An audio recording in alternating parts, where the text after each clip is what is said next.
So just a little background on Connect University sessions in general to start. So it is a knowledge sharing flagship initiative of DG Connect, which aims to update both the EU staff and the general public, apologies about this, um, about the latest digital trends as well as the most important digital policies. So normally all of you are connected via Slido today. Please know that you can ask your questions there and we will make sure that they make their way to the speakers at the end of the session. Please also know that the recording for all sessions will be available as of the next week on the Digital EU channels of on YouTube and slides on the Futurum platforms. And links will also be added at the end in the chat. And also a last reminder, we'll have one more session on CEF Digital, so the third and last one in the coming weeks. It will take place on the 11th of April and focus on EU connectivity this time. Now we'll just quickly introduce our speakers before leaving the floor to the first one. So today we will be in the presence of Mr. Gerasimos Sofianatos, so Deputy Head of Unit B5, which focuses on investment in high-capacity networks. Then we'll have Mr. Stavros Karapotas, Policy Officer in the same unit, and Mrs. Bernadette Koteles, Senior Digital Business Analyst, also in the same unit. And then afterwards, we'll have Mr. Christian Mikas, Senior Policy Officer in Unit E1, focusing on future connectivity systems, and Ms. Bianca Gitea, Policy Officer of Unit E1, so the same one. And just a last word on the structure of today's presentation.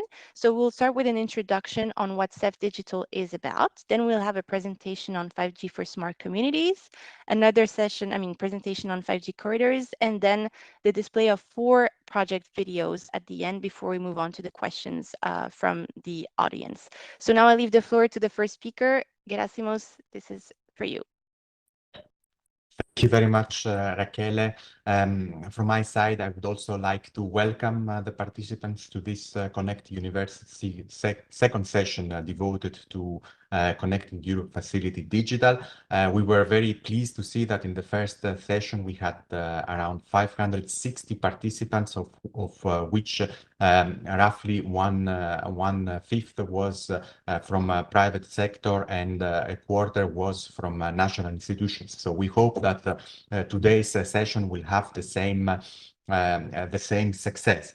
As was presented, my name is Gerasimos Sofianatos and I'm the Deputy Head of Unit of B5, which amongst other things is managing and coordinating the Connecting Europe Facility Digital.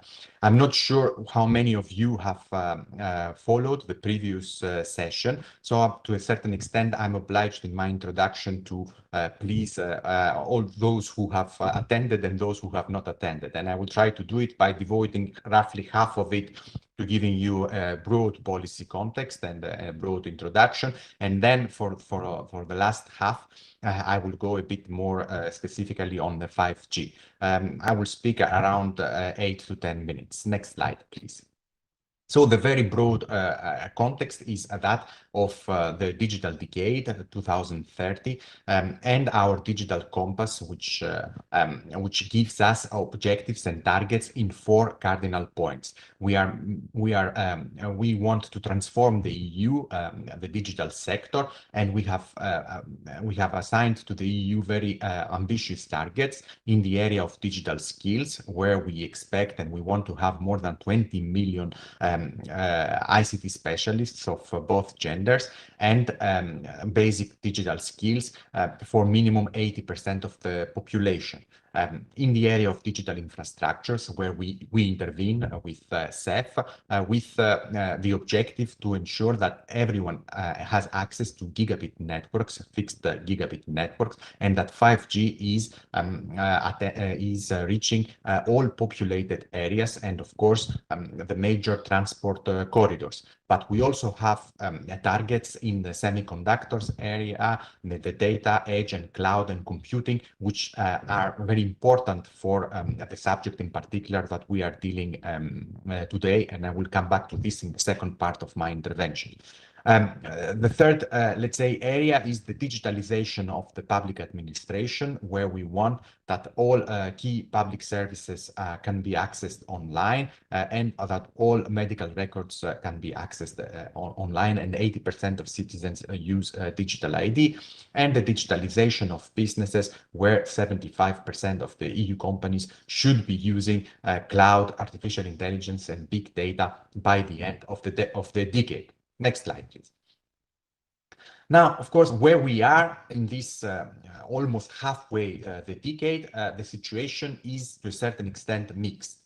While, for instance, as you can see in the screen, in the area of digital infrastructures, we have passed the benchmark of 80% of total 5G coverage already from July 2022, which is the data that you can see now on your screen.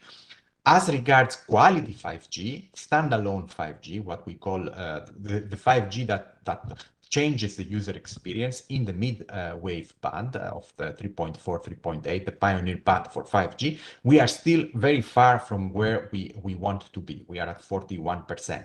The same, to a certain extent, image we see it also in the fixed, where we have 73% of fixed very high capacity network coverage, but as regards fiber to the premises, we are still far from our objective, only at 56%. And of course, the last bit is the most difficult and most expensive. The last household storage are the most expensive, and where in particular public funding will be necessary. Next slide. In order to have a clear idea, we tried to quantify a bit our investment needs and what is the gap that needs to be taken up by the public sector with public funding. So the needs are enormous. We have calculated that we would need more than 114 billion to complete coverage of fiber to the premises, and more than 30 billion euro for full 5G service, requiring additional base station, densification of the network, as we say, and the deployment of small cells. If we add to this more than 26 billion euro that is needed to cover entirely the main transport paths, we very easily go to an investment need of 200 billion, of more than 200 billion euro, of which you can see that a part would have to be undertaken also and supported by the public sector. It's the investment gap. And what is, let's say, the funding that we are currently mobilizing to leverage private investment and to ensure that we cover and that we achieve our objectives? There are multiple sources of funding, of which CEF, our subject today, is only a small part and accounts for 2 billion euro for the entire MFF, the multi-annual financial framework 2021-2027. Other funding instruments are, of course, InvestEU and also the structural funds, the European Regional Development Fund and the European Agricultural Fund for Research and Development. Together with this, we also have to add our European Neighborhood Policy and Enlargement let's say fund, which is the Neighborhood Development and International Cooperation Instrument, the NDICI, as we like to call it, which also covers to a certain extent digital infrastructures, but also covers infrastructures in other areas.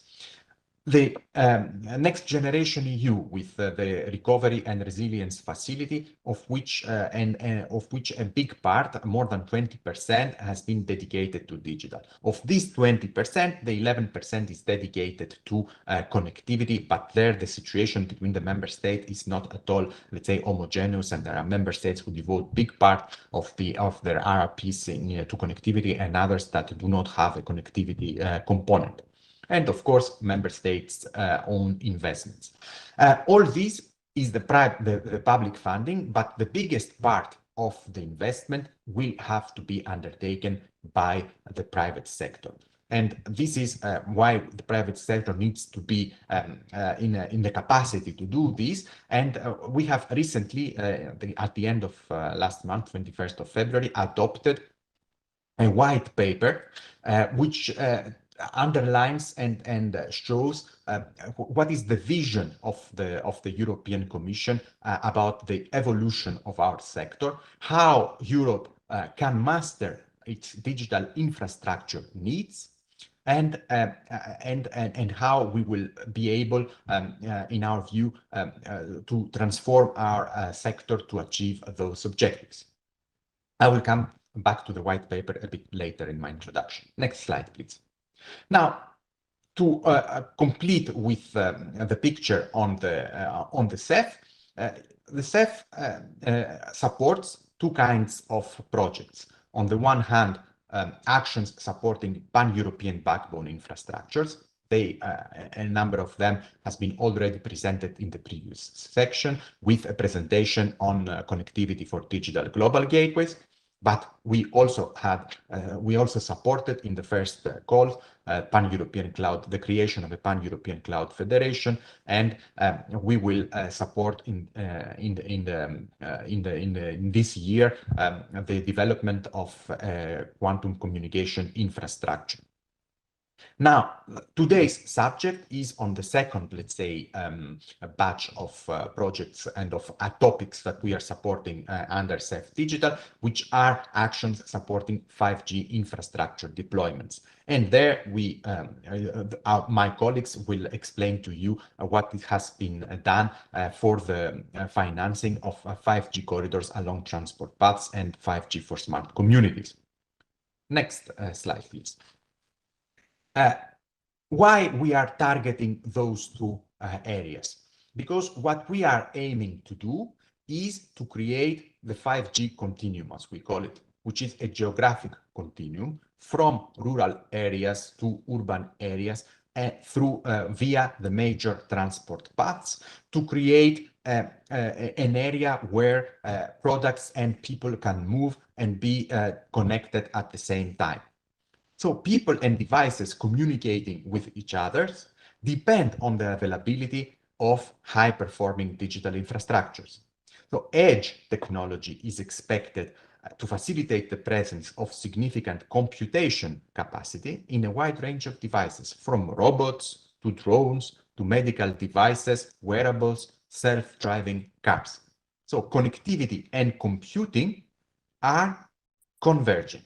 And what we want to do, or what we want to achieve, is to ensure that companies in these segments, which are different segments of the value chain, also work together, including from chips manufacturers to electronic communications network equipment providers, edge cloud service providers, connectivity providers. So these sectors require close collaboration in order to succeed. And our aim, our ultimate aim, is to build an industrial capacity in this transition towards cloud-based networks and the integration of telco edge infrastructures and services. Today's connectivity providers must become tomorrow's providers of collaborative connectivity and computing, what we call the 3 Cs, connected collaborative computing. And to achieve this, what we are doing is that we are pursuing an ecosystem between actors in the different sectors, and we are rethinking the interplay and synergies that we can create between the existing EU funding programs. And this is necessary in order to ensure that the impact of research and innovation in communications and computing is maximized to the full. So we have started under the first work program to build excellence in these domains, in particular in 5G corridors and 5G for smart communities. We will continue to the same direction under the second work program that we are currently in the process of developing. Other funding also from Horizon Europe or from other programs might also be mobilized in order to support this step, this key step towards a 3C network through a small number of large-scale pilots, as we have announced already in our white paper of 21st February. The aim of those large-scale pilots will be to set up end-to-end infrastructures and platforms and bring together players from different segments of the connectivity value chain and beyond. One example is, of course, the development of 5G transport corridors, where the corridors can be used for testing and piloting new technologies and applications, in particular connected and automated mobility, but also advanced logistics and IoT applications. Another example is the smart communities, where the pilot architectures could be used to trial artificial intelligence systems and applications. So to succeed, we must mobilize all the relevant actors into a collaborative computing ecosystem. And with these words, I give back the floor to our moderator, Rachele, to continue with the session. I'm, of course, available to answer any questions you may have. Thank you. Thank you so much, Gerasimos. And I just want to say that for those who just joined the session, first of all, thank you for being with us.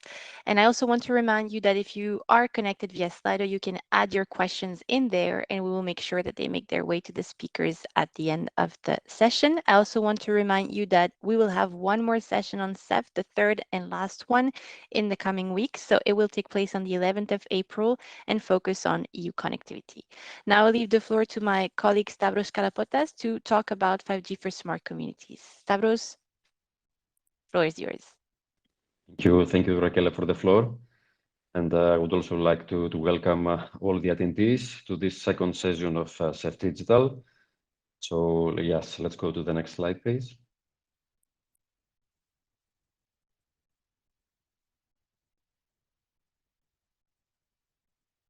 So yes, so with 5G connectivity and focusing on the 5G for smart communities topic, we would like to highlight it, and actually, I would like to pick it up from where Gerasimos put it.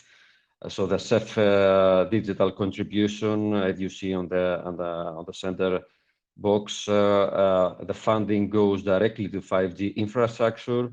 So mainly, we're funding the base stations, the fiber backhaul, and the connected wireless IoT devices. We, of course, foreseen other public, we're of course enabling other public resources or private resources for funding the higher layers of application and the use cases, such as cloud data, HPC, other elements that are being enabled by other public or private resources.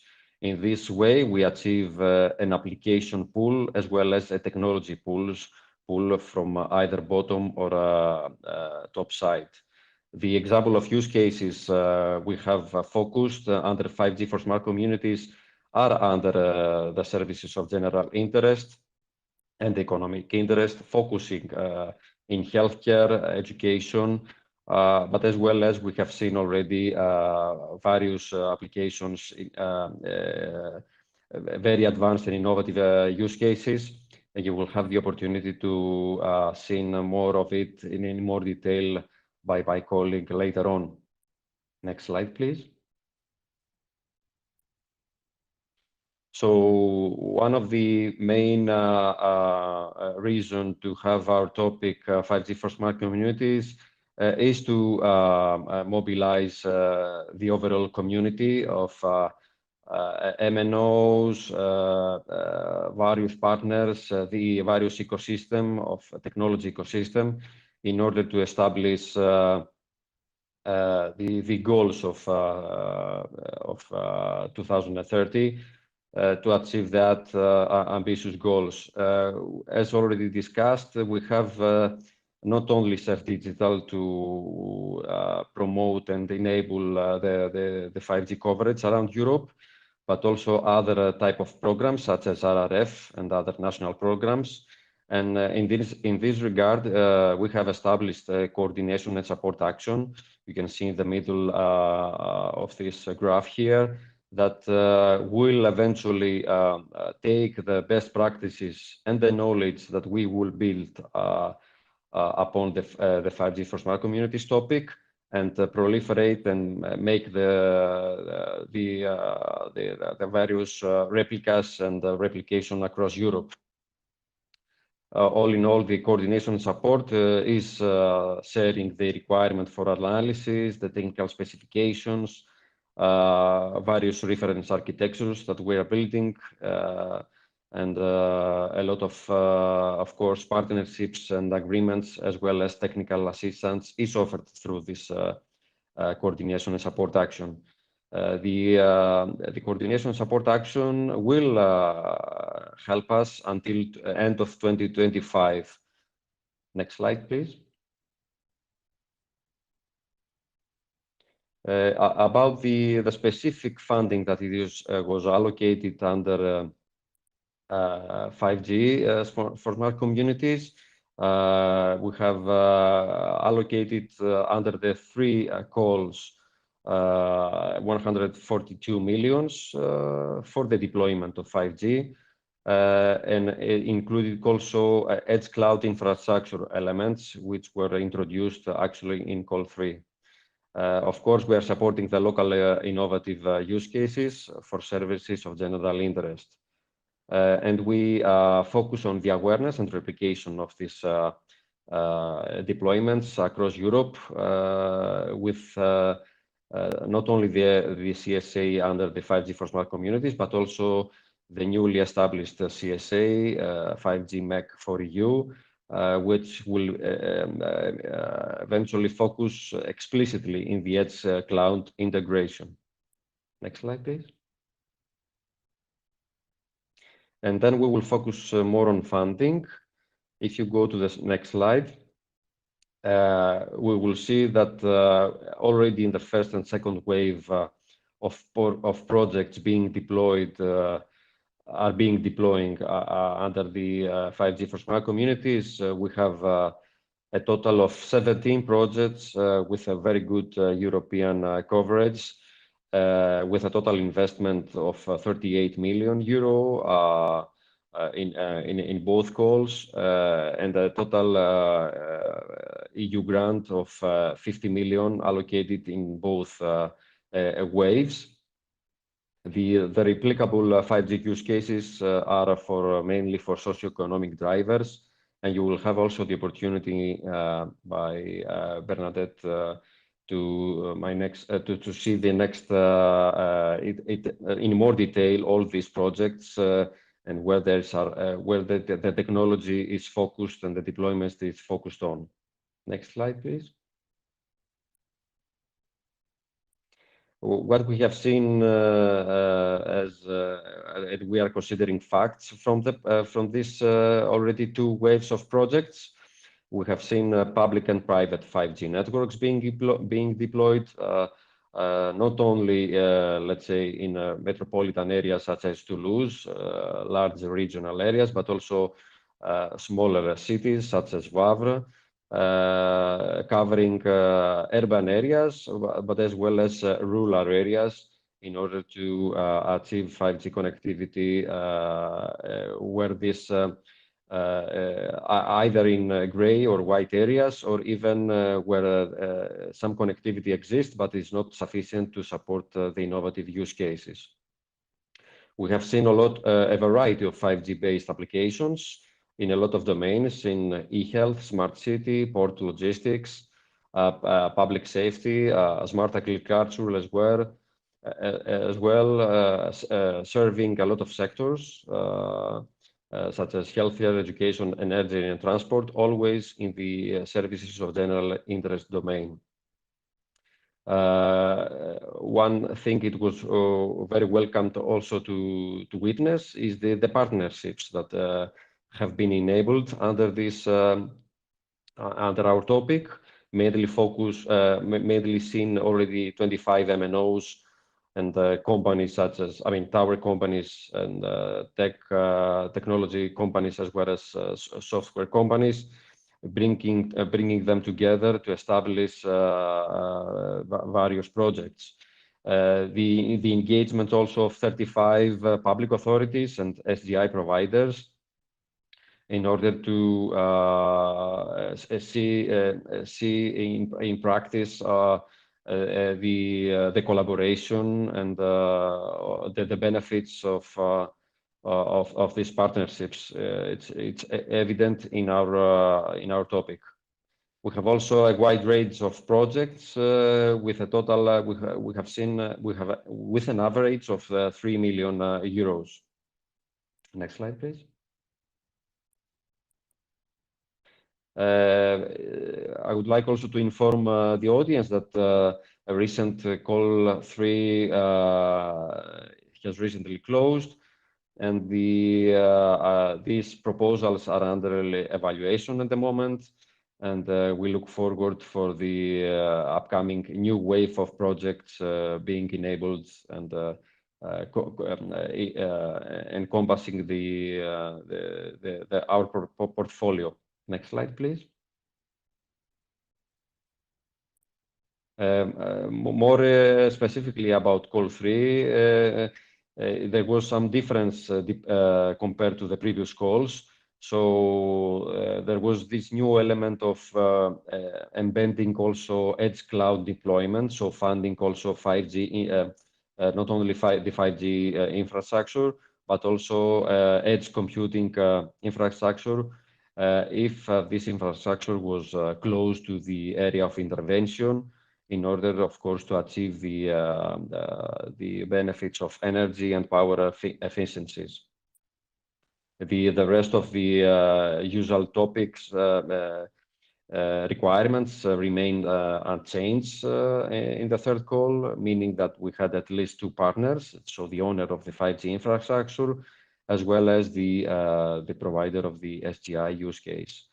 The reimbursement of infrastructure costs, including passive and active infrastructure, was again until up to 75%, out of which 10% could be also allocated and dedicated to the fiber backhaul if it was not available at the site of intervention. The total funding for call 3 was 51 million. And the procurements, of course, linked to be compatible under the 5G cybersecurity toolbox, considering the high-risk suppliers.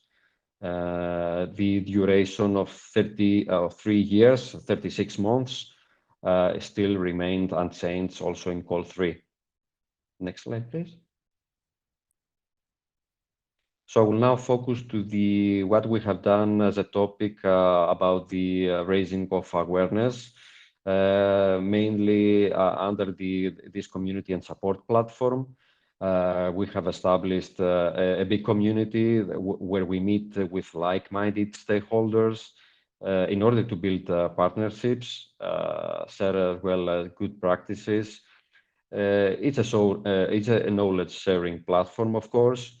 We meet often, we have conferences and workshops at capacity building events in order to help the community, the potential applicants, to replicate this work in the future. And of course, the community also helps into providing information in future call openings.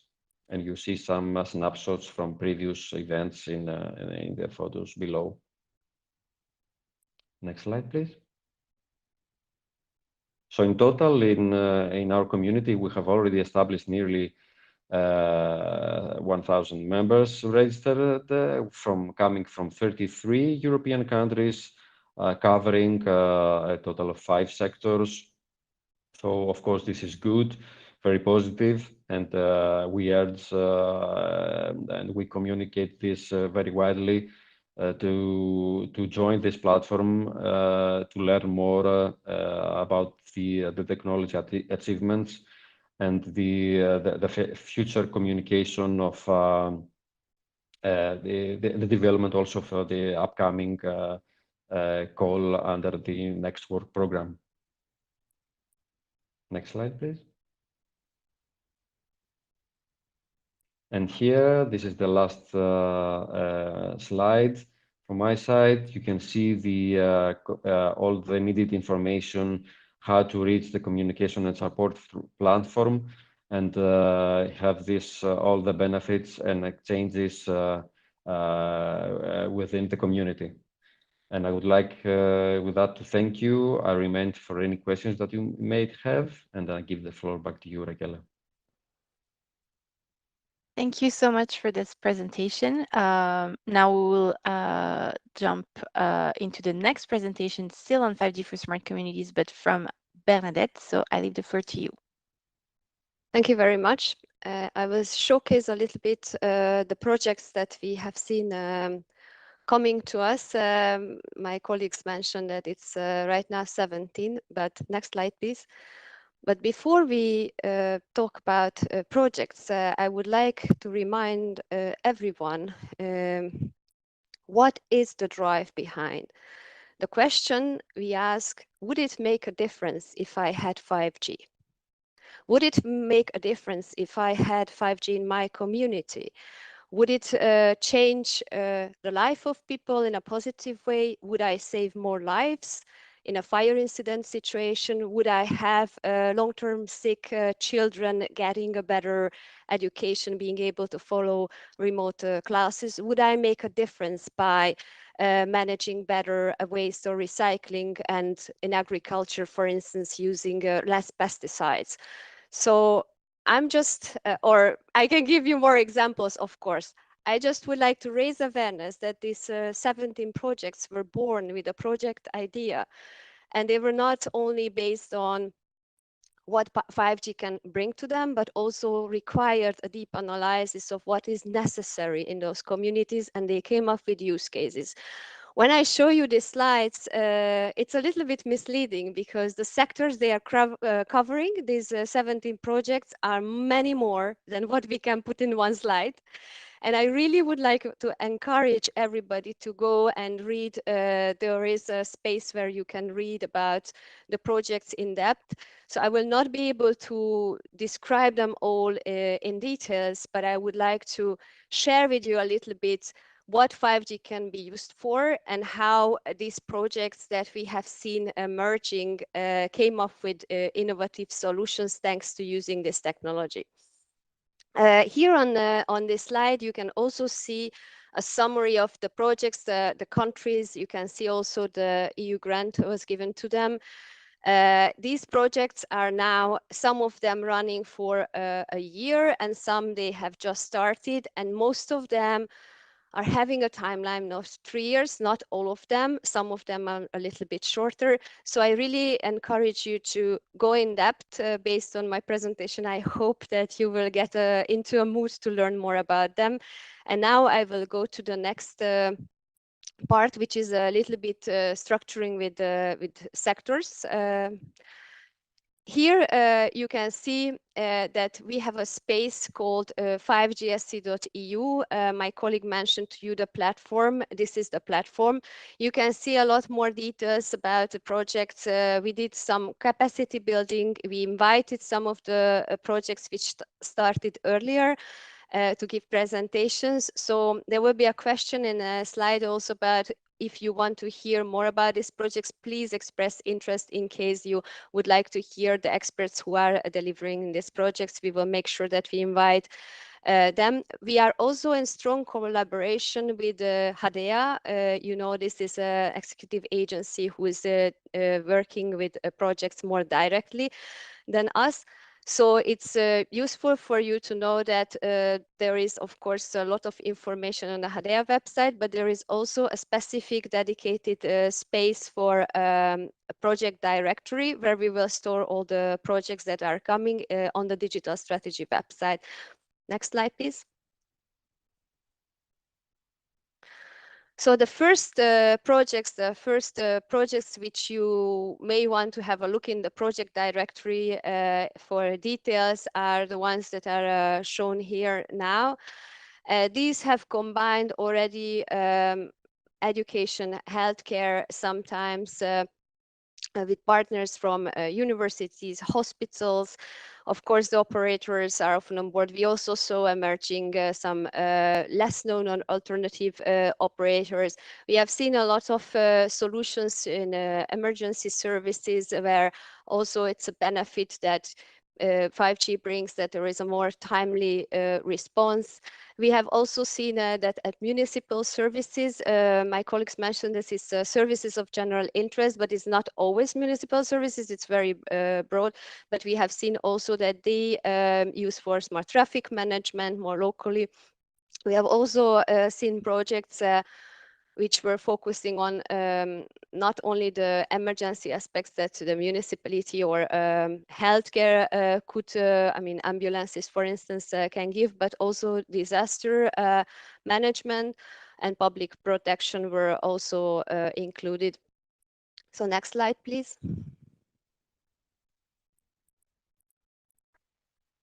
So now we can, it's a simplified way of presenting things because as I say, I cannot go into details, but it's a simplified way of saying we have on healthcare around 9 projects that you can have a look at and try to understand what we are doing in healthcare with the support of 5G. Amongst the first projects, we had the Sicilian Academic Campus, for instance, who is using real-time medical imaging using 5G-powered robot-assisted ultrasound.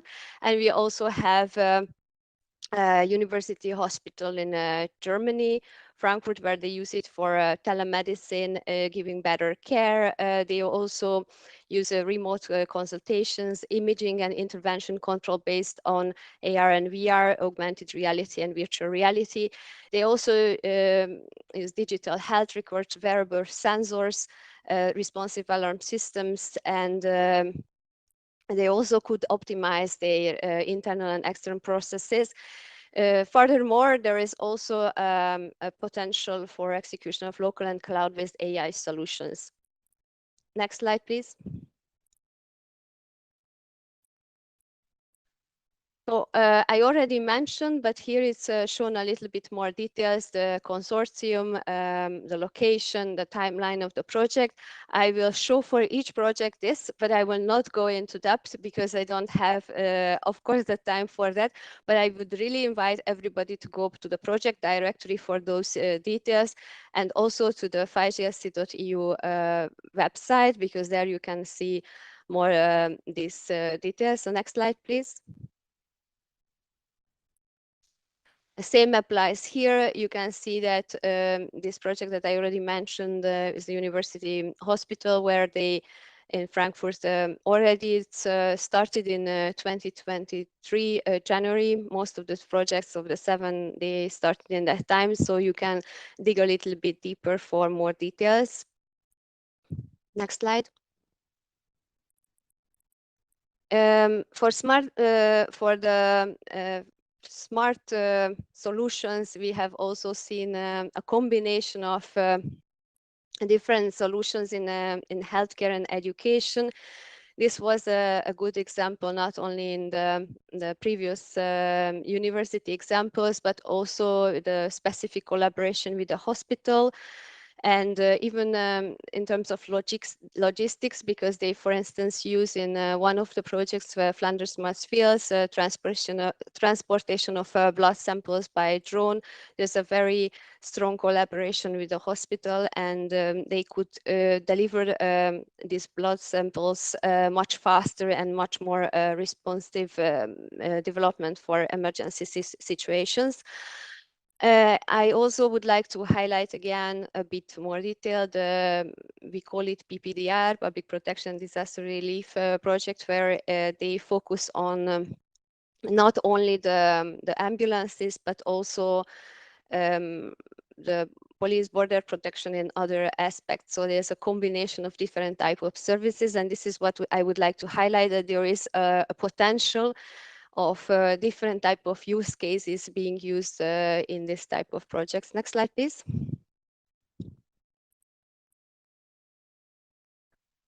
Next slide, because I already mentioned this, and I think that people can have a look afterwards here as well. Please, next slide. So there are 5 new projects that we can say that belong to this healthcare zone, I mean, as a sector. And one of it is in Portugal, 5G Rural. It's Alentejo region. It's also a combination of education and healthcare, and it combines several municipalities. So it's a very nice case of a rural area benefiting from 5G. But 5G healthcare, it's another example. It's city of Porto and Viana do Castelo. There they also use the support of 5G. The next 5G MHI, they are in Stockholm region, and they use it not only for like typical healthcare solutions, but also they will use install sensors on hospital beds, real-time location benefits of 5G, and also in emergency situations, they plan to use 5G. Here I switched the style because these are very new projects, so they have just started or they are starting now. So I don't go into very detailed presentation, but at the end of my slide show, you will see them a bit more detailed, so you can have a look if you are interested in any of them more in details. And this will be also later on in the project directory as they are developing. Then private 5G network ULU, it's another project which is using also wireless wearables, AR, VR based solutions. They use also advanced, or they plan to use advanced image guided surgery, and they chose for the private 5G network because of security aspect. Here in these presentations, we didn't go into depth why people use 5G, but one of the key elements is often security. And then we also have the 5G Terra, which is in remote areas in Greece, primarily Crete Island, will also give remote support, live video, use of smart glasses, for instance, is planned, whole body scanning wirelessly, and much more precise support and more timely timely support is planned under this project. Next slide, please. So as I mentioned, some of the projects combine also education and healthcare. So some of them are primarily education, but some of them are mixed, and there are many different type of mixes. So I will just pick some interesting examples. For instance, the 5G for Smart Sicilian Academic Campus, where they are using 3D simulations and visualizations via wall and robots, amongst many other things. They use it for practical training, also at the university, and using virtual cases, recreating care and patients environment with robots. So it's something that is really changing healthcare. It's a very innovative way. And then also, it's also in the previous started, so 2023 January started projects. We had the remote classrooms for students unable to attend lessons in person, and under Smarter Smart Fields. This was one of the examples I said, what if chronically ill children could follow classes remotely? So they have answered this need, for instance, in their project. And then we have also High5 in high connectivity via 5G in France. This project is also aiming at using enhanced technology courses at university and using computer vision. Next slide, please. So about High5 France, it was mentioned that they are bigger and smaller cities or municipalities. Here we see Toulouse Metropole in France, who is using 5G mobile private network, and they use it for different type of public services. I will not go into details, but they are one of those projects who already presented several times, so you can have more in-depth information also by looking at the project directory or following some of our sessions on the 5GESTU.eu. Next slide, please. And I would like to also say a few words of the new projects that came in the recent times. So 5G Rural, I already mentioned this project, which is more in rural areas in Portugal, supporting education. 5G Genius, there will be a video at the end of these presentations where you can hear more about this project, but it's a University College of Ghent in Belgium who is collaborating with one operator, and they will benefit from 5G for the students, researchers, and the community. And then there is another project, TUK, which is 5GSC, which is in Slovakia, Košice, and they are also planning for education, but also for other purposes like logistics, smart metering. So it's again a very complex project with different kind of use cases. Next slide. And this leads me to another type of use of 5G in agriculture. In agriculture, I also mentioned at the beginning, for instance, how can we reduce or how can we be more precise in how much pesticides is used, how much water is sprayed or sprinkled in the farming processes. So it's really an optimization of farming processes. Row crop cultivation, and using also drones and sensors to analyze the soil, air, weather, crop parameters. And the data and also the weed monitoring is very important in this context. So that's why they chose for 5G. It's a relatively small project in Hungary, this AgriHub project. I mean, small in terms of budget, but it's big in ambition. So I think it's interesting to have more details. This was the only one in the first round which focused on agriculture. And then in the next slide, you can see that now we have, I mean, the next slide after this, now we have even more 3 projects approximately who are also focusing partially or touching upon agriculture, the 5G Rural, the 5G for Lives, and the 5G ED 5GE.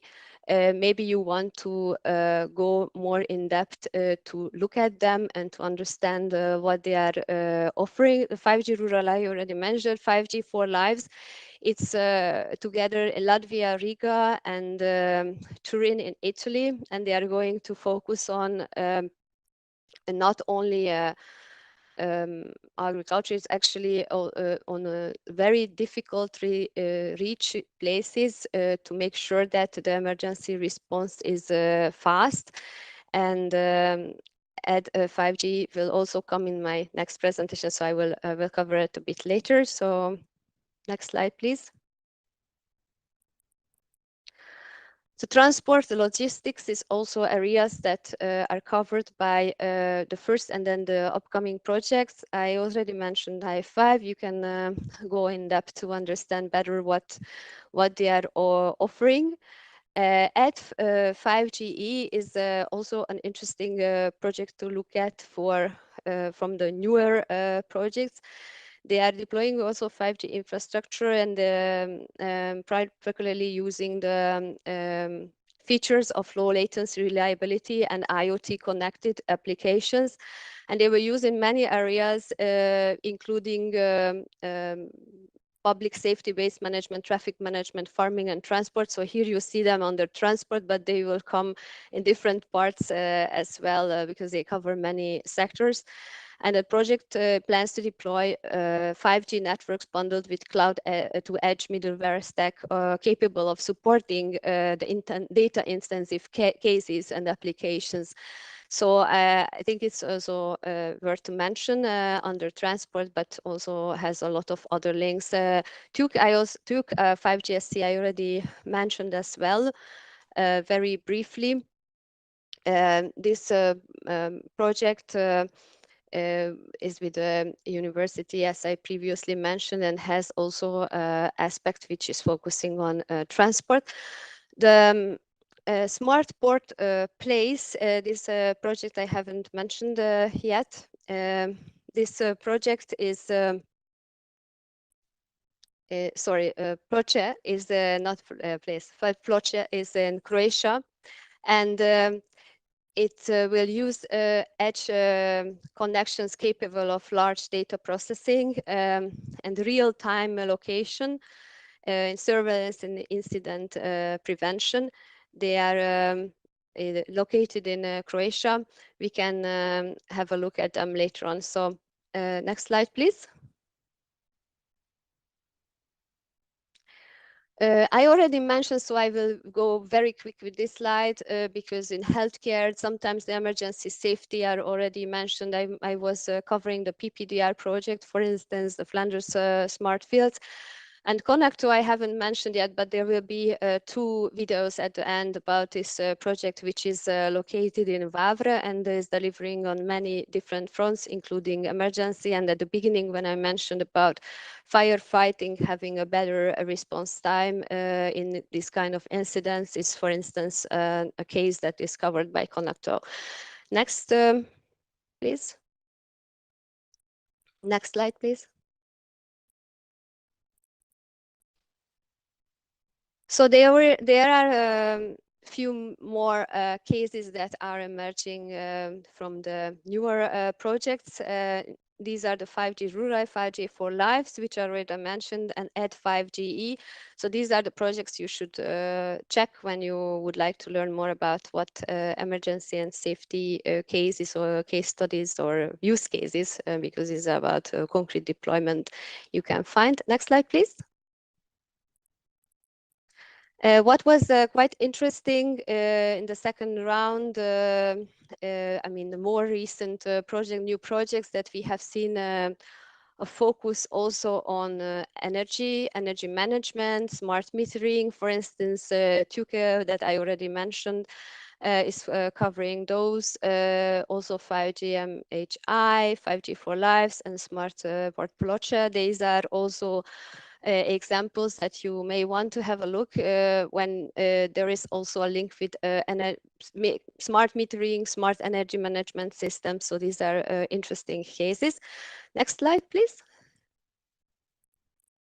So here I will not present these slides anymore. The idea was like this, so I will keep the time, but just that you have a more detailed description. So after this presentation, you will get the slides and you have a more detailed description of each of the projects that I have highlighted during my presentation. So please go to the next slide slowly until the end of my presentation. So here you can just scroll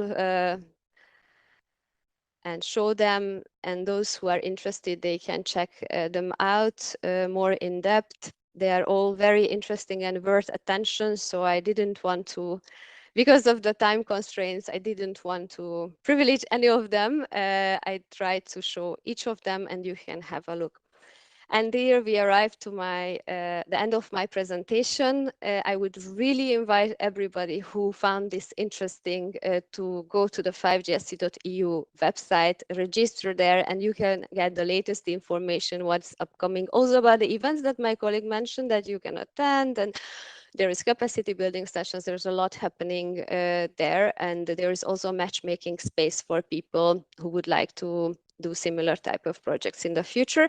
There's a project directory that I mentioned before, which gives a much more in-depth information about the projects.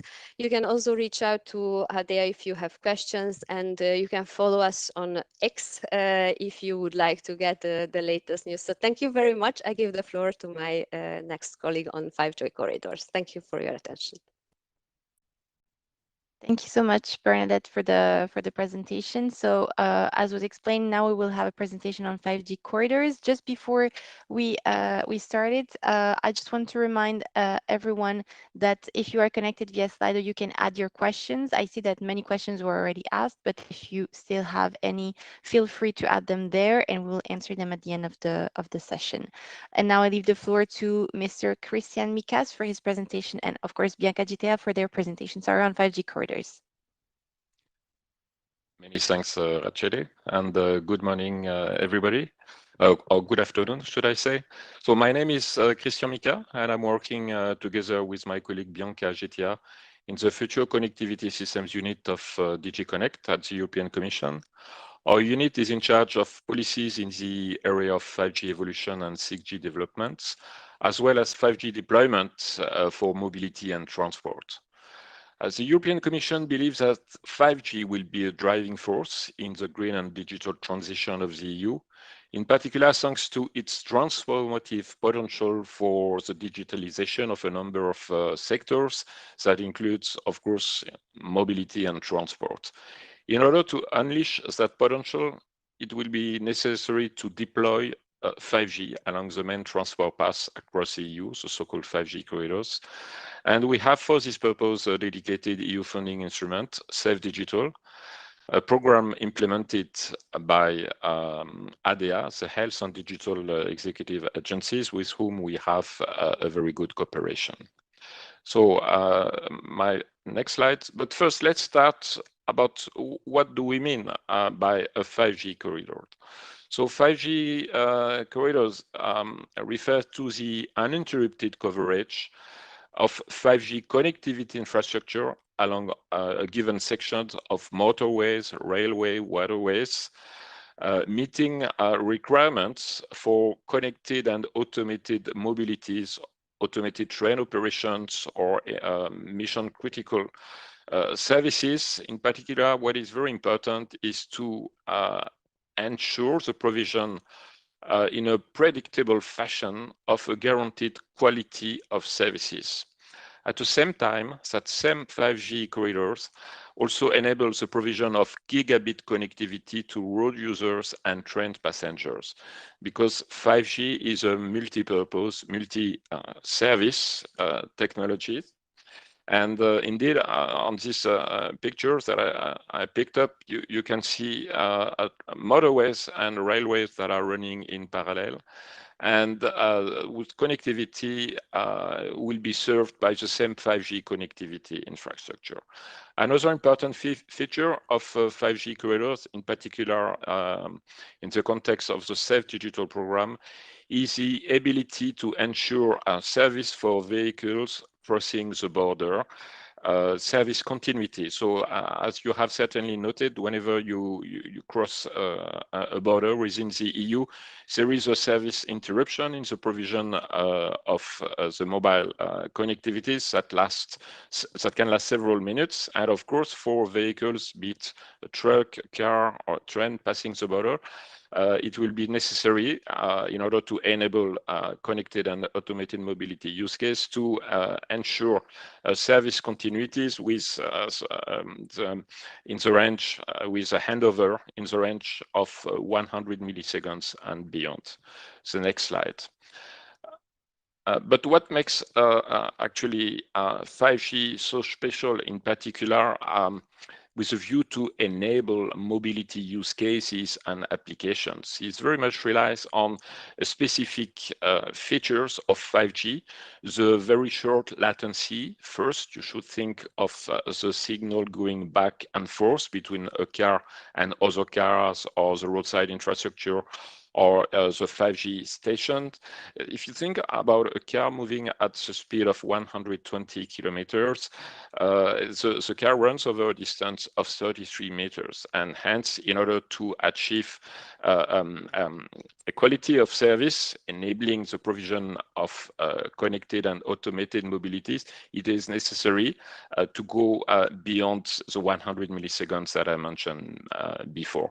Other important features of 5G is a very high throughput, in particular for video, the ultra high reliability in the order of 99.99999%, and the very high security level. So different mobility categories of mobility use cases and applications are pinpointed on this slide. So you have the broad family of connected and automated mobilities that includes, for instance, the advanced driver assistance services up to a higher level of automation, up to driverless vehicles. As part of it, you would have tele-operated vehicles that can be, operated remotely. You could think, for instance, of trucks carrying containers in a port area. Remote barge control, so for waterways, automated train operations with the so-called Future Rail Mobile Communication Service for critical applications that rely as well on the 5G technologies.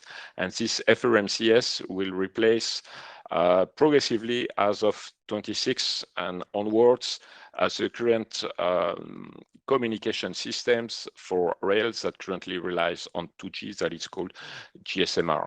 Another important area of application is the green driving, whereby thanks to 5G, there is a traffic orchestration enabling to, so to say, optimize the traffic, the flows of vehicles, and thereby contributing to lowering gas emission in particular. And last but not least, as I mentioned before, 5G can also enable the end user gigabit connectivities for a number of applications such as mobile office, infotainment, etc. Next slide. So here, next slide, please. So a bit regarding the policy framing, where we're coming from and the current situation. So indeed, in 2016, the Commission adopted the 5G action plan that set the roadmap for a coordinated deployment of 5G spectrum and 5G infrastructure across Europe based on private and public funding. And as part of this 5G action plan, for the first time, for the first time, indeed, 5G was pinpointed and recognized as a key enabler for connected and automated mobility.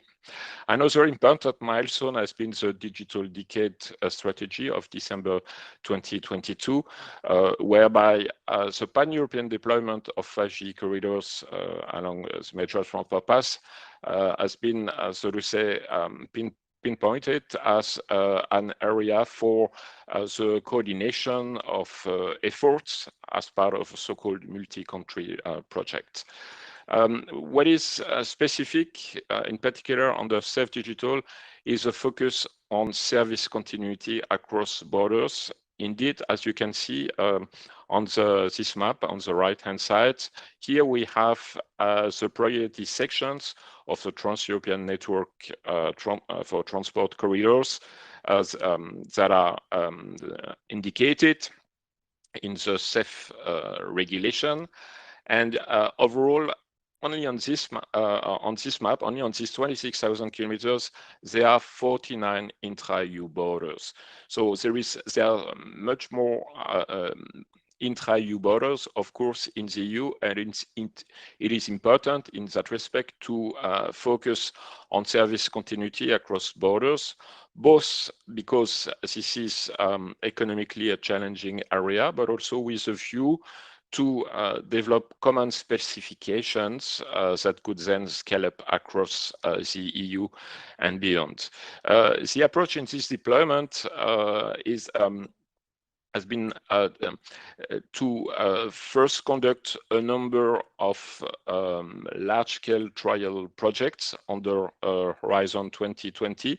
On this map, I have pinpointed a number of these projects that have tested and demonstrated the provision of 5G connectivity across the border with a view to enable a number of mobility use cases in a very different environment, be it across a river or in a port or in Nordic conditions or over bridge, etc.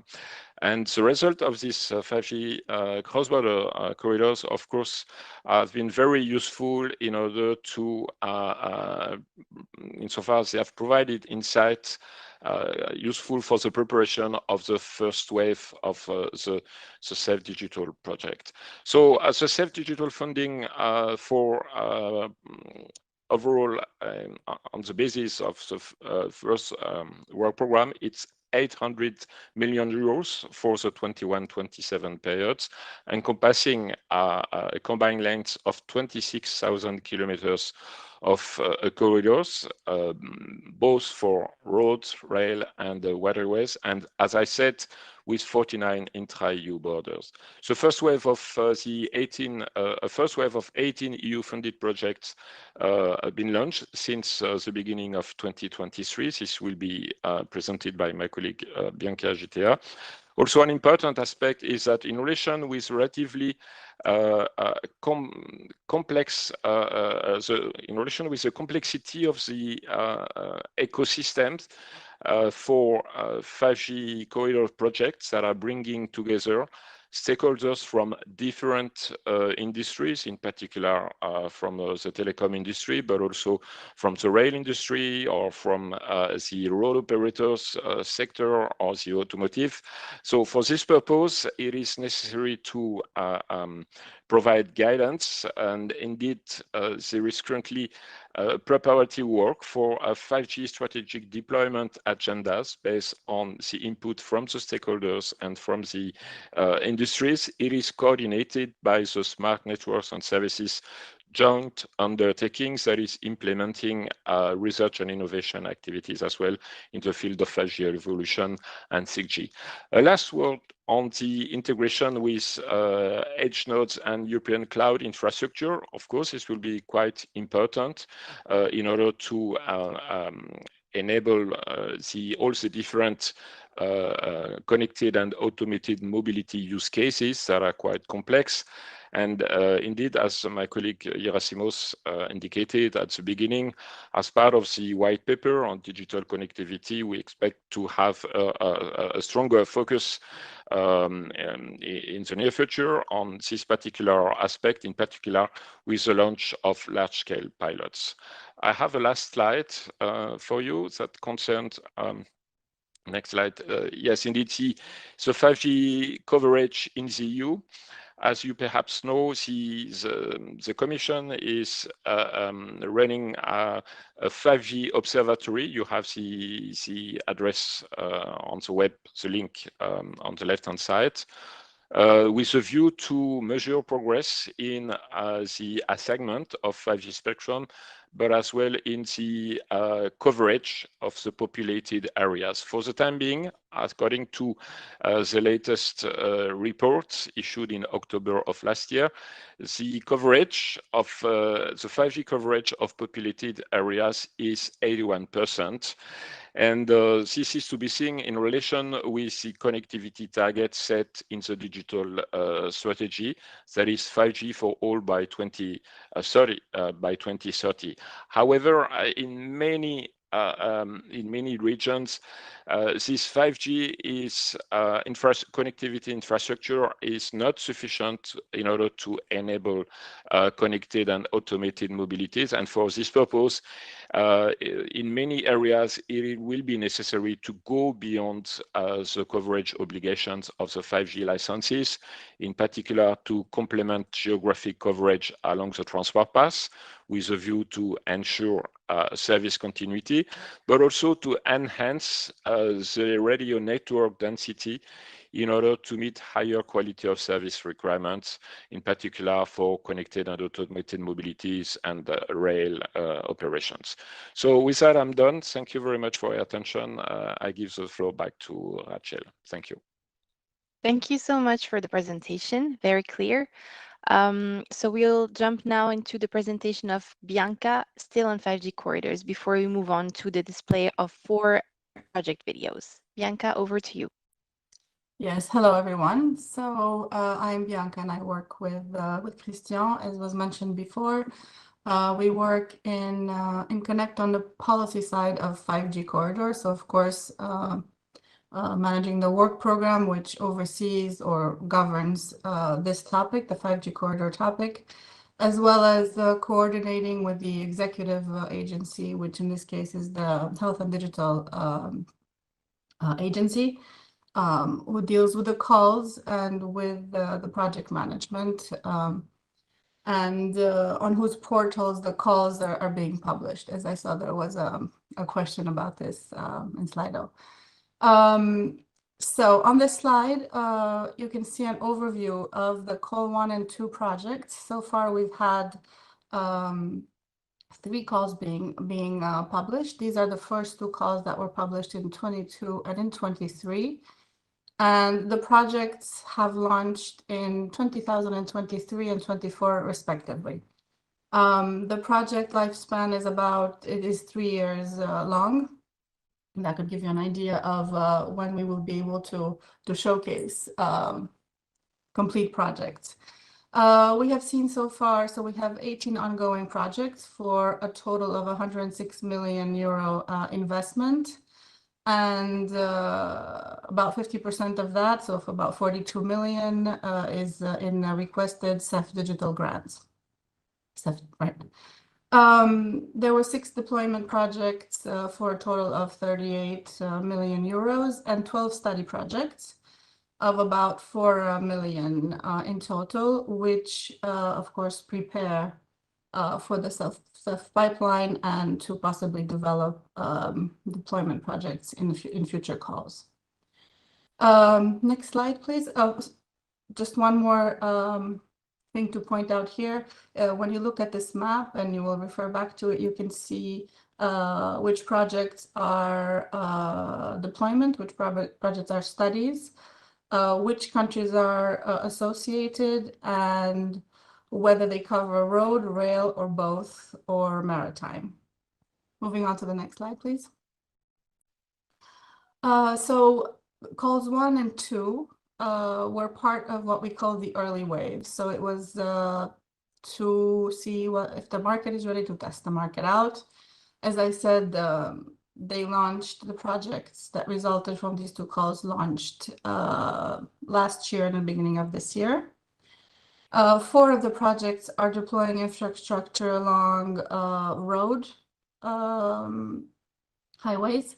2 projects are deploying both road and rail, and both passive and active infrastructure is being deployed following 2 different models so far: the neutral host model, which is led by the tower companies, as well as the MNO, or mobile network operator model, to ensure service continuity. And we will see what passive and active infrastructure means in a later slide. The deployment projects will act as pilots to develop the future CEF digital pipeline, while the studies will help shape the future project pipeline by studying the market and getting the projects ready. You can click on the links below if you refer back to this presentation in order to see all of the projects that resulted from calls 1 and 2, which of course we don't have time to go into each one individually right now, but they're there for your enjoyment. Next slide, please. As I said, there's a 3rd call which closed this year in February, at the end of February, and we can give a short preview, although nothing is set yet. 6 deployment works and 2 inception study proposals were submitted. 3 of the deployment proposals were a direct result of inception studies that took place in call 1.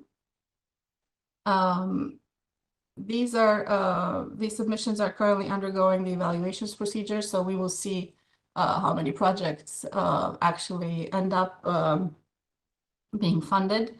They're planned to launch in 2025, and the foreseen budget was about 80 million euros. Next slide, please.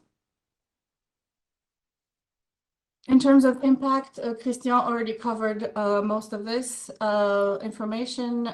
We just thought it would be a good idea to write it down for you in case you need to refer back to it. Of course, all of this is done to accelerate the large-scale deployment of 5G corridors, as mentioned before, and to support the deployment of the future FRMCS, the rail-related automatic train control systems and applications. Moving on to the next slide. In terms of objectives, again, Christian went over this, the main objective being to deploy infrastructure for 5G systems along the 10T corridors, for which he showed you a map, in order to enable connected automated mobility, and as was mentioned from the beginning of this presentation, to leverage private investment in order to develop a pan-European network of 5G corridors. Moving on to the next slide, please. In terms of scope, so what is in scope, what has been in scope so far in the past 3 calls for proposals that we've had? Investing in challenging areas where market forces alone are not being able to develop the needed quality of service for 5G. So this is the focus areas that the calls have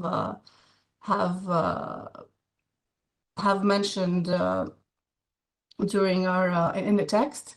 The focus is, of course, on the indicative list again. That is. That was showcased in the map before, and that appears in Annex 5 of the CEF regulation. The priority and the main emphasis is on cross-border sections. So CEF Digital funds the cross-border sections involving 2 or more member states. And the co-funding rate here is 50%. It also funds deployment projects crossing the border of a third country or of an associated country, as long as a member state is involved, or a project terminating at a port with maritime connections to another EU member state. So the combined length of sections that can be funded is limited to 15% of the respective TEN-T corridor in a given member state and per transportation mode. There are some exceptions for longer sections if market failure can be demonstrated. Now, public funding, so CEF funding is to be used to go, in terms of the radio spectrum licenses, should be used to go beyond the coverage obligations. Next slide, please. Also in scope, these are the elements that could be deployed, passive and network elements. This includes civil works such as ducts, dark fiber, 5G radio station, masts, and pylons. Of course, active network elements such as antenna, storage, and computing capabilities, routers, switches, exchanges, and edge nodes. Of course, specific trackside devices on both roads and rails, such as sensors, cameras, etc. And of course, a project can encompass a preparatory work, including network planning, as long as it relates directly to the deployment project that will be put in place as part of the proposal. Next slide, please. In terms of synergies, CEF Digital encourages sharing the infrastructure, both passive and active, among safety and non-safety related services, sharing the network infrastructure between FRMCS, so in terms of rail, both FRMCS and gigabit train, between roads and rail where possible to maximize resources and also, of course, efficiencies and impact. The deployment, as was mentioned before, as part of the 5G Smart Communities presentation and by Christian in the beginning of this presentation, deployment of 5G nodes and integration with European Federation of Cloud Infrastructure is highly encouraged via the CSAs that we have ongoing. Synergies with CEF Transport are optional, but of course can be explored. Complementarity with national deployment projects that are ongoing and funded through national instruments are equally encouraged in order to maximize the efficiency. Cooperation with the 5G strategic development agenda process, which is currently undergoing, is being revised, and where deployment scenarios and cooperation models will be explored and identified. And of course, inception studies could try to cover multiple corridors based on either their location or transportation mode. Next slide, please. In terms of consortium, so what could a consortium look like when you apply for 5G corridor call? there has to be a minimum of 2 applicants. They have to be beneficiaries, so not only affiliated entities, and this is important to keep in mind.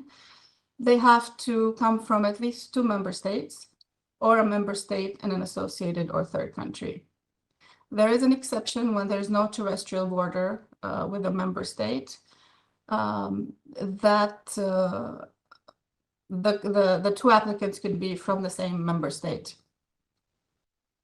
In that case. Now, in terms of building consortium, what we have seen in the first, following the first 2 calls and the projects that emerged, is that it's been challenging. The feedback is that it's been challenging given the strong emphasis on cross-border dimension. This, of course, involves a lot of extra work prior to applying for funding. And then identifying a counterpart on the other side of the border is not always obvious or easy. Bringing together, as Christian mentioned before, stakeholders from different industries and sectors, such as, for example, telecoms and rail, or telecoms and automotive, road operators, etc. There's a lot of work that goes in there. There's not often a lot of time to do that work before applying for a call, so it's quite labor intensive. Next slide, please. This is my last slide, actually, and this is just a quick snapshot of one of our largest projects so far of deploying infrastructure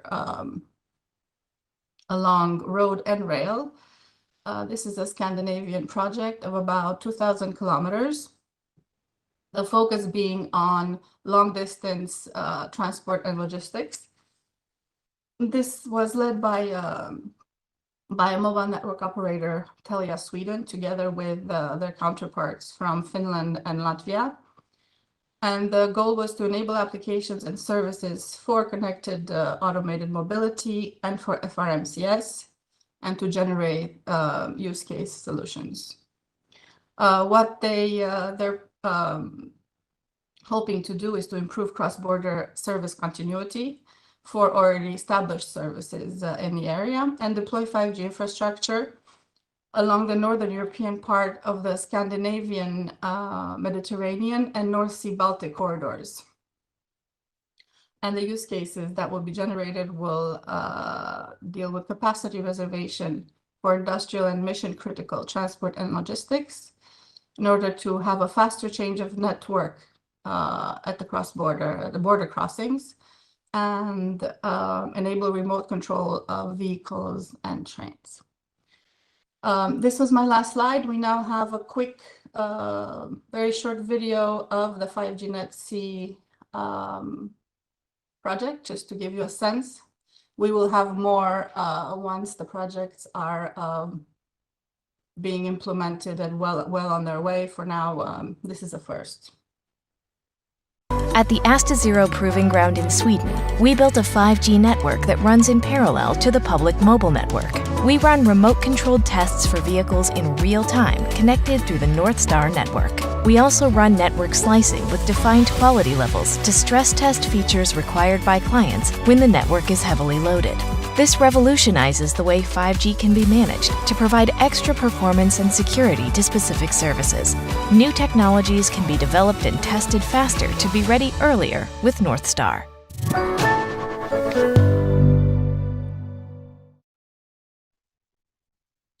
Okay, so this was the first video. We will now display 3 other ones, 2 on the ConnectOut project and 1 on the 5Genius. I hope this is the way you pronounce it, project.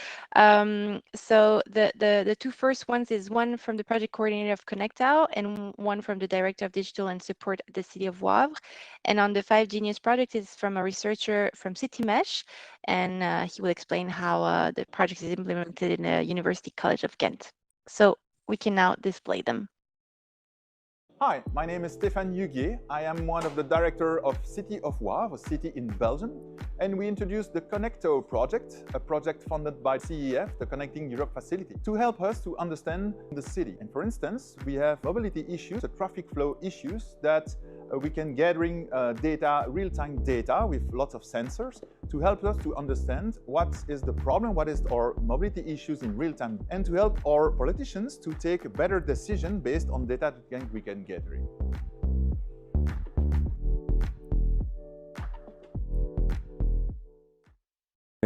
For Connecto, the consortium between Citymesh, a Belgian MNO, and the city of Wavre, not too far away from here in Brussels. Over the next 36 months, we plan to roll out a fully operational 5G network, standalone, for the city of Wavre, specifically dedicated to its citizens, its administration, and to its commercial partners. One of the most inspiring use cases in the Connecto project is the safety drone. What does it do? Well, basically, it's a flying firefighter. As soon as a distress call comes in, the drone autonomously takes off and immediately starts looping images towards the firefighters on scene. Basically, we're trying to save lives through innovation.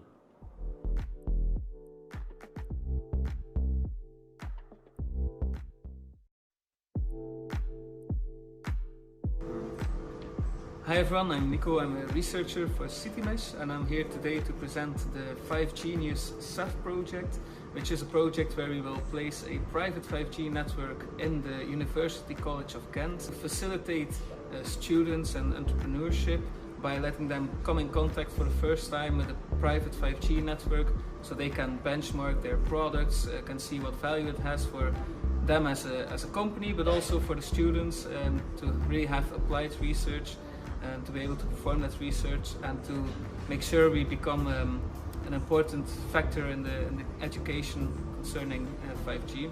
We also have a tiny placement in the Bottelaere campus where we will provide coverage for smart farming applications and research.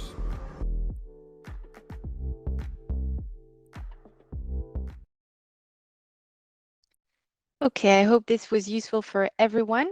Now, as announced at the beginning of the session, we will move to a round of questions for our speakers. We identified quite a few. I'm not sure we'll be able, with the time that is left, to answer to all of them, but we will try. So I will address the first one to Gerasimos. This is a question that came quite a few times on Slido.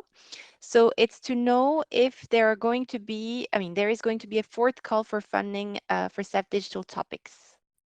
Yes, we are now in the process. First of all, the first three calls were organized under the first work program, which was adopted at the end of 2021. So now we have to adopt a new work program, which will explain how we are going to use the remaining funds, around 864 million euro, if I remember correctly, for the field. Grants is one of it, but there are also other implementing ways, such as blending facilities, blending operations, and we are, of course, considering a number of them. These will be set in the next work program to be adopted in the following months, which will empower us to then execute this work program and implement the work program in the future. So unfortunately, I do not have a decision, something to tell you now. It is going to be decided later, and only when this is decided, it can be shared. It is in the form of an implementing decision, which means that it needs to be adopted by the College of the Commissioners and under the comitology procedure of the CEF committee. So unfortunately, I cannot give you a clear answer on this. Thank you so much for this very good answer. So let's move on to a second question, this time for either Christian or Bianca. So how does the EU solve the regulatory legal problems for a seamless transportation corridor connectivity? If you want me to repeat, I can repeat. Yes. So how does the EU solve the regulatory or legal problems for a seamless transportation corridor connectivity? Well, So it's a very, very vast question. There are indeed quite a number of legal and regulatory aspects to be taken into consideration when it comes to indeed ensuring a seamless provision or a seamless 5G corridors with end-to-end connectivities. And this is in the area of spectrum management to start with, but it could be also in relation to the access to the relevant passive network infrastructure. As well as, of course, the roaming regulation with a view to ensure the handover across the border. And other aspects that are relevant are to be found in the area of mobility and transport. In particular, I'm thinking to the intelligent transport services that provides a legal basis with a view to ensure that vehicles can exchange between each other data and information in a secure and trusted fashion. So there is not a specific legal or regulatory instrument. It's more something that is much more broader and comprehensive. Thank you. Thank you so much. Moving on to the third question, I think, Gerasimos, this would be for you again. So will there be an instrument or structure to coordinate the funding and implementation of the multi-country projects on 5G deployment? Yes. Gerasimos, please. Go Sorry ahead. if it's not for the right No, what I would say is exactly what I said in my presentation, that we are now preparing this second work program. We have already started, let's say, to a certain extent, touching on the multi-country projects with the corridors, exactly because we are supporting corridors and they are multi-country projects. And the idea is to build and to go further into managing and exploiting the potential of the 3 Cs of launching 2-3 large-scale pilots, which could be financed by different programs also, and not necessarily by CEF, and to go further into this direction. So all this will be decided in the relevant work programs. So it's bear a bit with us. I think it's good that you are interested in this. We are trying to work into this direction, and in the next months, I hope this will our strategy in this will be unveiled. Did I say it correctly, Christian? If you want, please add. Yes, perhaps simply many thanks, Gerasimos, to add in the process the important the need for coordination, the coordination of efforts by all the different member states and stakeholders, and the role in this particular, in that respect, of the 5G strategic deployment agenda that will be released hopefully before the summer, and that will provide guidance in particular on cooperation models, because the ecosystem is relatively complex. So it's about who is doing what, who is financing, who is deploying, who is operating this infrastructure and accessing and benefiting from the connectivity service. Voilà, thank you. Thank you so much to the both of you. So a fourth question, this time for Stavros, I think. So is 5G standalone going to be implemented in the EU, and how soon? So I repeat, is 5G standalone going to be implemented in the EU, and how soon? Indeed, I would say already the videos provided an answer. So yeah, mostly all the mobile private networks support 5G standalone. And yeah, also the public MNOs are also envisaged, most of the European MNOs envisage on developing towards that direction. I would also to add on that, I mean, just to make this clarification. So either non-standalone or 5G standalone, it's the benefits are very, very crucial. We support under 5G for smart communities transition, this transition period, supporting both type of networks. But our ultimate goal is, of course, to focus on 5G standalone networks. Hope that answers the question. Thank you so much. I think it really does. Let's move on to another question for Gerasimos, I think. So the funding from CEF ensures the launch and first stages of the projects. How is the continuity of projects ensured? Yes, it depends, of course, on the project, but the idea is that the projects continue throughout their lifetime and produce their effects, and that they don't stop, of course, at the moment when the funding is concluded.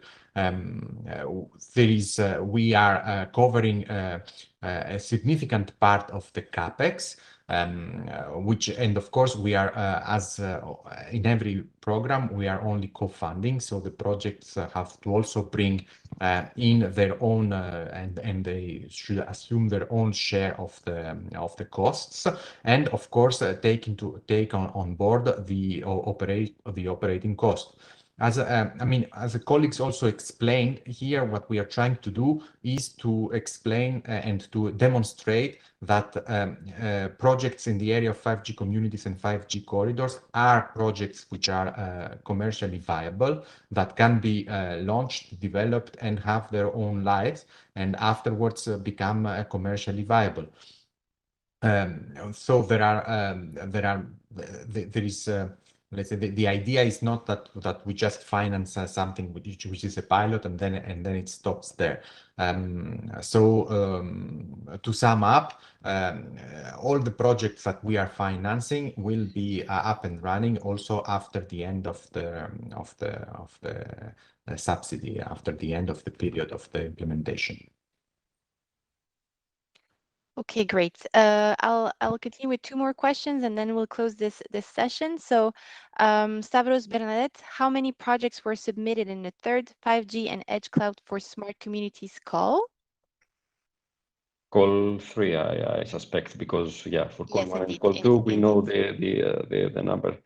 If I may pick it up from Bernadette, I would say that we have public information already provided by HADEA, the implementing agency of our program, that we have 32 proposals in total submitted. But of course, all of these are under evaluation currently, and we hope, of course, all of them to reach the grant agreement stage. Great, thank you so much. And then the last one, Gerasimos, sorry again for you. Is only a certain percentage of project costs funded by CEF? Yes, as I said, I think I answered this question in the previous one. We are co-funding, and we are not covering the entire percentage of the cost, but it can go up to 75% in some cases. So it depends. That you have to see the call conditions when the next calls will be published, and of course we are. Those are maximum co-funding rates. And as for every European program, we will only fund the investment gap, the gap that exists to make a project viable. And it is not for granted that when a maximum co-funding rate is allowed under a call, that the maximum will be awarded. It depends on how much each project needs to break even. This is why this is important for us also to maximize our budget and to finance as many projects as possible with the limited budget that we have. Amazing, thank you so much. So I just want to close the session by saying that the recording for this session will be available as of next week on the Digital EU channel on YouTube and slides on the Futurium platform. The links normally have been added in the chat, but at least you know. I also want to remind you that we'll have a third session on CEF on the 11th of April, and it will focus on EU connectivity this time. So stay tuned. And I want to thank everyone, so the audience, the technical team, the organizers, and the speakers, of course, for today. It was a great session. And we took 8 more minutes, but I think it was important to answer to the questions of the audience. And thank you so much and have a nice day. See you next time. Thank you. Thank you. Bye. Thank you. Bye-bye. Thank you very much, Rachele.